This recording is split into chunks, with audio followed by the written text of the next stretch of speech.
네. 지난 봄 학기보다 우리 자녀들이 더 많아진 것 같다. 네, 감사합니다. 통상 큰 마라톤 대회에는 진짜 선수들 외에 많은 일반인들이 함께 참가해 그 코스를 달립니다.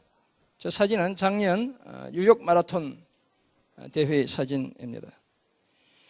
뉴욕 마라톤의 경우 마라톤 풀코스가 42.195km인데 저 마라톤 대회에서 마라톤 풀코스를 다 달린 사람이 무려 5만 1000명이었습니다. 엄청난 숫자가 42.195km를 다 달린 것이죠. 이런 마라톤 대회에서는 끝까지 달린 사람들에게 완주했다는 증서나 메달을 줍니다. 그 증서나 메달을 받기 위해 제가 아는 분 중에 한 분은 보스턴 마라톤 대회에 온 분도 있었습니다. 한국에서. 참가할 수 있는 자격 조건도 다소 까다롭지만 완주 증서나 메달을 받기 위해서는 반드시 그 풀코스를 다 달려야 하는 것입니다. 마침내 그 결승선을 통과해야 완주 증서 또는 완주했다는 기념 메달을 받게 되는 것이죠. 이 원리는 우리의 믿음의 여정에서, 믿음 생활에서도 마찬가지입니다. 끝까지 믿음의 달리기를 해야 합니다. 그리고 반드시 그 결승선을 통과해야 합니다. 물론 우리는 달리다가 가끔 비틀거릴 수 있습니다. 때로는 잠시 뒤로 물러날 수도 있습니다. 때로는 너무 힘들어 그 자리에 멈춰서 버릴 수도 있고 아니면 힘없이 그냥 그렇게 주저앉아 버릴 수도 있습니다. 그러나 분명한 것은 믿음의 결승선을 통과해야 완주했다는 기념 메달 또는 완주했다는 증서와 같은 생명의 면류관, 의의 면류관, 영광의 면류관을 받아쓰게 된다는 것입니다. 참가는 했지만 믿음의 경주에 믿음의 달리기에 참가는 했지만 결승선을 통과하지 못한 사람은 결코 그 영광을 누리지 못합니다. 그래서 오늘 설교 제목이 뭐였습니까? 끝까지 가라는 것입니다. 이렇게 기억력이 좋아요. 우리 애들은 한 번만 보면 다 기억해. 끝까지 가라.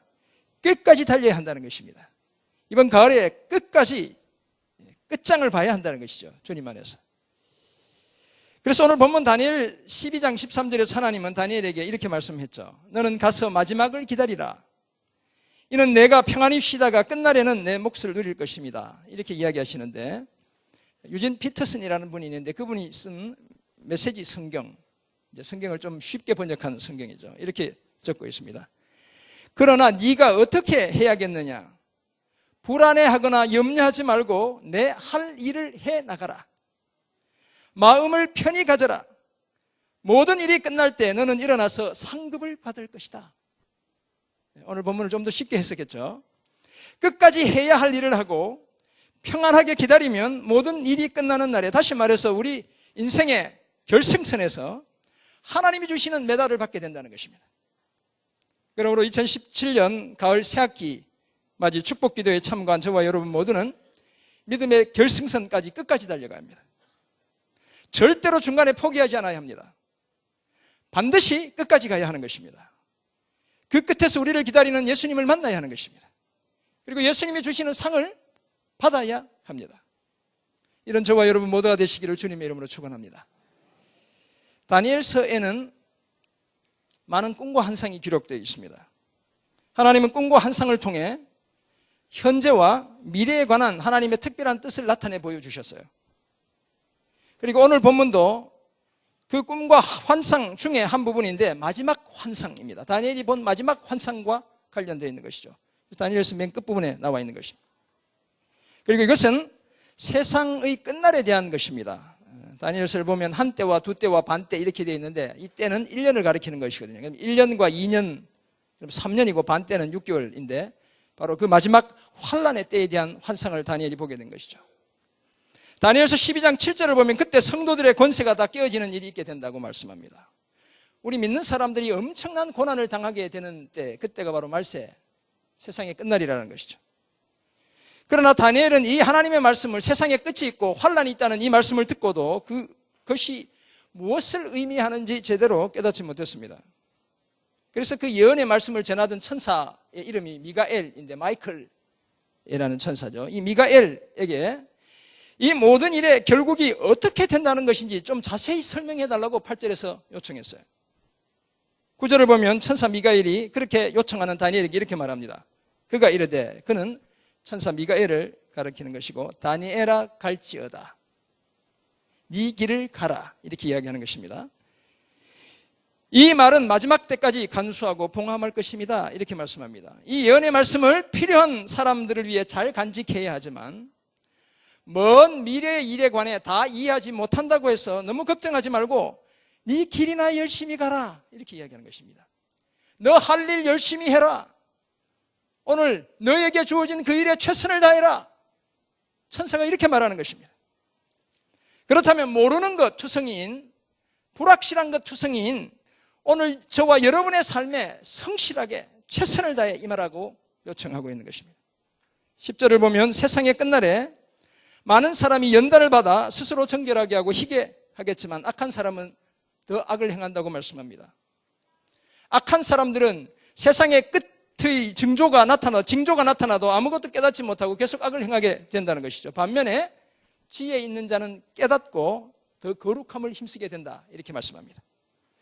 지혜로운 사람들은 삶의 고난을 통해 더욱 순결하게 만들어지지만 악한 사람들은 오히려 더 마음을 완악하게 하게 된다는 것입니다.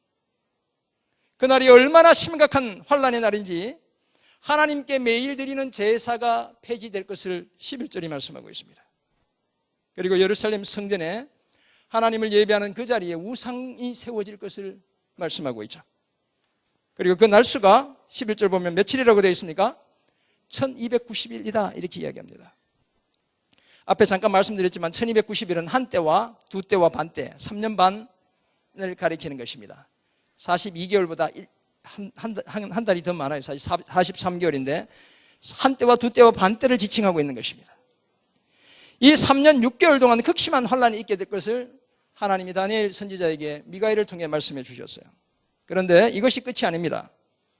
12절을 보면 추가로 45일이 더 있게 됩니다. 그래서 1335일까지 이르는 그 사람에게 복이 있다. 1290일의 환란이 지난 다음 추가로 45일을 더 견딘 그 사람에게 복이 있다라고 말씀하고 있습니다. 환란이 끝인가 싶었는데, 고통이 다 된 여기까지인가 싶었는데 아직도 환란이 남아있다는 그런 의미일 수도 있고, 아니면 새로운 시대를 위한 준비에 45일이 필요하다, 이렇게 이해할 수도 있습니다. 그렇다면 끝까지 자기의 길을 다 가는 자가 복이 있는 자다, 이렇게 말씀합니다. 그런 다음 천사 미가엘이 결론적으로 오늘 우리가 함께 봉독한 13절의 말씀을 하고 있습니다. 너는 가서 마지막을 기다리라. 이는 네가 평안히 쉬다가 끝날에는 내 몫을 누릴 것입니다. 불안해하거나 염려하지 말고 내 할 일을 끝까지 해나가라는 것입니다. 너는 가서 마지막을 기다리라는 말을 영어 성경을 보면 Go your way until the end, 이렇게 되어 있습니다. 끝까지 네 길을 가라, 이렇게 되어 있는 것입니다. 최선을 다한 다음 마음을 편안히 가지고 쉬고 있으면 모든 일이 끝날 때 일어나서 너에게 할당된 몫의 상을 받게 될 것이다 라고 말씀합니다. 결코 포기하지 말라는 것이죠.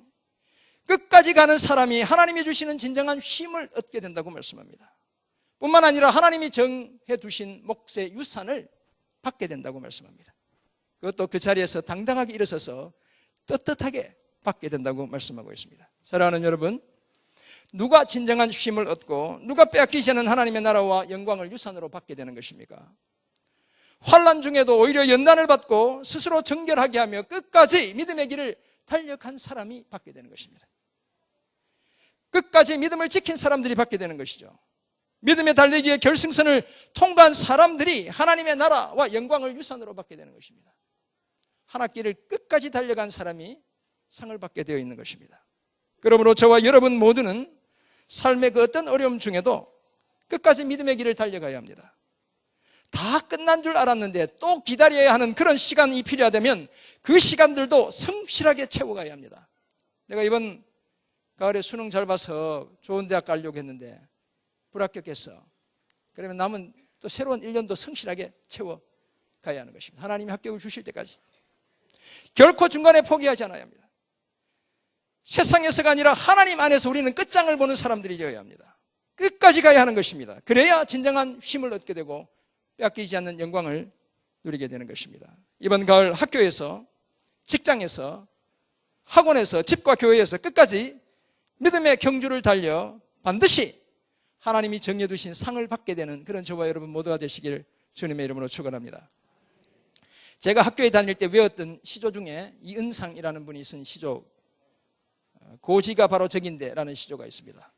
이은상이라는 분은 가고파, 내 고향 남쪽 나라, 그 시도 쓰신 분이죠. 그 고지가 바로 적인데 라는 시는 이렇게 적혀 있습니다. 우리가 아마 중학교 다닐 때 배웠는지 초등학교 다닐 때 배웠는지 모르겠는데 아마 중학교 좀 배웠을 것 같아요. 이렇게 되어 있죠. 고난의 운명을 지고 역사의 능선을 타고 이 밤도 허우적거리며 가야만 하는 결의가 있다.